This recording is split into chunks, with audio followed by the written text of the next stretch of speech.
සුබ දවසක් යාළුවනේ. අද වීඩියෝ එකෙන් මම කතා කරන්න ඉන්නේ පිලෝ වර්ග පැල බෝ කරගන්න විදිහ. ඔයාගෙම කියලා ප්ලාන්ට් බිස්නස් එකක් පටන් ගන්න මේ වීඩියෝ එක ගොඩක් වැදගත් වෙයි කියලා මම හිතනවා. වීඩියෝ එකත් එක්ක ටිකටම නැදිලා ඉන්න කියලා ආදරෙන් මතක් කරනවා. මුලින්ම මට ඔයාට පෙන්වන්න හිතුණා මේ දවස්වල ලස්සනට පිපිලා තියෙන ඩුබයි රෝස කුමරියෝ ටික. හවසට වැස්සත් දවල්ට හොඳට අවුව වැටෙන නිසා මෙයාලා හොඳ ලස්සනට පිපෙනවා. ඉතින් පුංචි යාළුවෝ දෙන්නෙත් එයාලගේ තනියට මම තියලා තියෙනවා. එයාලා දෙන්නත් මල් අතරින් ඉතින් හරිම ලස්සනට තමා පේන්නේ. ඉතින් ඔයත් ඔයාගේ මිදුලට මේ වගේ ලස්සනට පාටින් පාට ඩුබයි රෝස ටිකක් එකතු කරගන්න බලන්නකෝ. තද අවුවට හරිම ලස්සනට මෙයාලා මෙහෙම දිලිසි පිපෙනවා.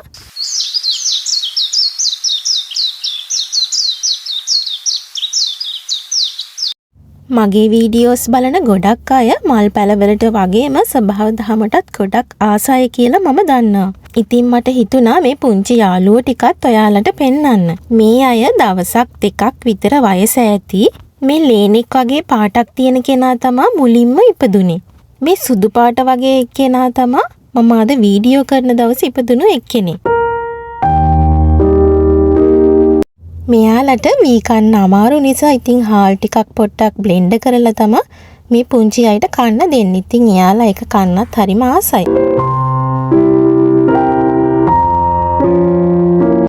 එහෙනම් ඉතින් අද වීඩියෝ එකට යමුකෝ. ඉතින් මගේ යාළුවෝ ගොඩක් දෙනා දන්නව ඇති මේ පිලෝ වලින් පැල බෝ කරගන්න විදිහ. ඉතින් දන්නේ නැති කෙනෙක් ඉන්නවා නම් ඔයත් මෙහෙම කරලා බලන්නකෝ. මම පැල බෝ කරගන්න විදිහේ වැරදි තිබුණොත් ඉතින් ඒකත් මට කියලා දෙන්න. හැබැයි ඉතින් මේ විදිහටත් සාර්ථක වෙනවා. මේ තියෙන්නේ පිලෝඩෙන්ඩන් වල පින්ක් පින්සස් කියන වර්ගය. මෙයාලගේ ලස්සන රෝස පාටක් එන්න ලස්සනට හදාගන්න විදිහත් අද මම වීඩියෝ එකකින් ඔයාලට කියන්න. මේ වගේ පැල බෝ කරගද්දි මේ වගේ පුංචි මුලක් තියෙන කොටසක්ම තෝරගන්න. ඒ වගේ මුලක් නැති කොටසක් පැලවෙන ප්‍රවණතාවය නම් ඉතින් ගොඩක්ම අඩුයි.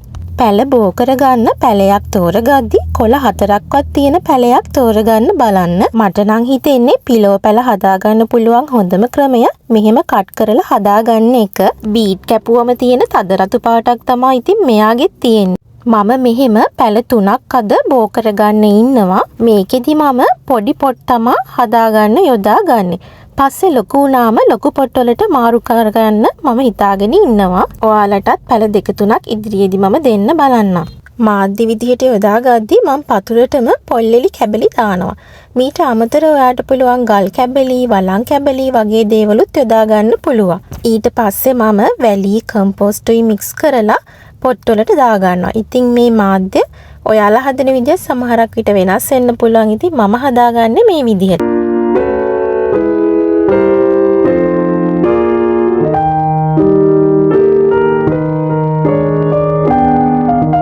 කොහොබතුයි කම්පෝස්ට් එකකුත් මම මෙහෙම මික්ස් කරලා යොදාගත්තා. ඉතින් කම්පෝස්ට් අඩුවෙන් යොදාගත්තත් කමක් නැහැ. මොකද අර මේවා කට් කරලා තියෙන නිසා ඒ කැපුම් තැන් වලින් එක එක රෝග එන්න පුළුවන්. වැලි ප්‍රමාණයත් ගොඩක් එකතු කළාට කමක් නැහැ.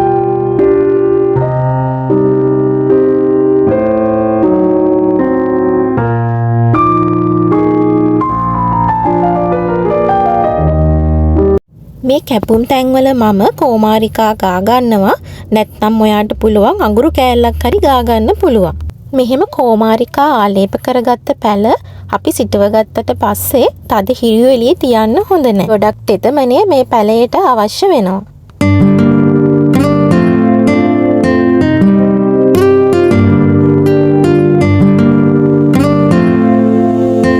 මේ පැලයට පිලෝඩෙන්ඩන් පින්ක් පින්සස් කිව්වත් ප්‍රධාන වශයෙන් කොළ පාට සහ රෝස පාට තමා තියෙන්නේ.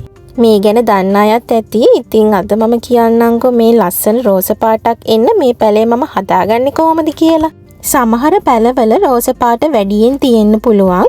සමහර ඒ වගේ කොළ පාට වැඩියෙන් තියෙන්න පුළුවන්. ඒකට බලපාන ප්‍රධාන සාධකයේ තමා හිරු එළිය. මේ ශාකයේ වැඩිපුර හිරු එළියේ තිබුණොත් කොළ පාට ගතිය වැඩි වෙනවා. රෝස පාට අඩු වෙලා යනවා. ඉතින් ඔයාට පුළුවන් රෝස පාට වැඩිපුර තියෙන ප්ලාන්ට් එකක් හදාගන්න ඕනි නම් මෙයාලව සෙවන පරිසරයක තියන්න. අනිත් එක තමයි මේ වගේ මුල් කාලයේ කොළ රෝස වෙන්න පුළුවන්. හැබැයි ටිකෙන් ටික පරිණත වෙද්දි කොළ පැහැයට හැරෙන්න පුළුවන්. කෙලින්ම හිරු එළිය නැතිව වක්‍රාලෝකයේ තිබීම තුළින් මේ සමතුලිතතාවය අපිට ආරක්ෂා කරගන්න පුළුවන්. මේ තියෙන්නේ පිලෝඩෙන්ඩන් එක්සන්ඩු කියන ශාකය. ඉතින් මේකත් අඩු නටත්තුවක් තියෙන ශාක වර්ගයක්. වැල් ශාකයක් නෙමෙයි. ඉතින් ඒ හින්දා මේ වර්ගයේ හොඳින් මුල් බැහැ ගන්නවා. සාමාන්‍යයෙන් උදෑසන හිරු එළිය හිතකර වුණත් අද හිරු එළිය නම් කොළ පිලිස්සෙන්න බලන්න පුළුවන්. මේ වගේ කඳ කොටස් වලින් ඉතින් අර වගේ බෝ කරගන්න බෑ. මොකද මේවා වැල් විදිහට නෙමේ යන්නේ. මේ ගස් පඳුරු වගේ දානවා. ඉතින් ඒ ස්ථානයෙන්ම තමයි මම මුල් වලට හානියක් නොවෙන්න කපලා බෝ කරගන්නේ.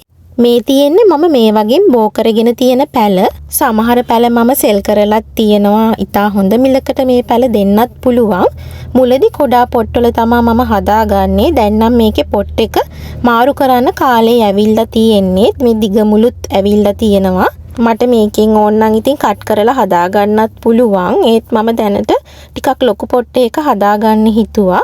පැලේ ගලවද්දි මුල් වලට හානි නොවෙන්න ඊටාම පරිස්සමින් අපි ගලව ගන්න ඕනේ. මම ඉදිරියට කොටස් වශයෙන් ගේන්නම් මේ පිලෝඩෙන්ඩන් එක්සන්ඩු වලත් පැල බෝ කරගන්න විදිහ. ඉතින් ඒක අනිත් ඒවට වඩා ටිකක් වෙනස්. මේ පොට් එකේ තමයි මම ආයේ හිටව ගන්න යොදා ගන්න. ඉතින් මේ වැඩිපුර තියෙන මුලත් කපන්න කියලා තමයි මම බැලුවේ. මීට වඩා ලොකු පොට් එකක් වුණත් ඉතින් ඔයාට යොදා ගන්න පුළුවන්. මොකද මේ වර පඳුරු දාලා ගොඩක් හැදෙනවා විශාලව. අඩියට පොල්ලෙලි තට්ටුවක් දාලා කොහොපත් කම්පෝස්ට් මිශ්‍ර වැලි පසක් තමයි මම යොදා ගත්තේ. වැලි පොල්ලෙලි විතරකුත් ඉතින් ප්‍රශ්නයක් නැහැ.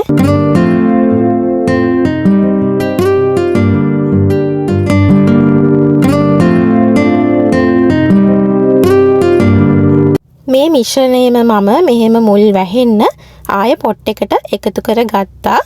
ඔයාලා කැමති නම් ඉතින් ඉදිරියටත් මම මේ වගේ විසිතුරු පැල බෝ කරගන්න විදිහ වීඩියෝස් වලින් ගේන්නම්.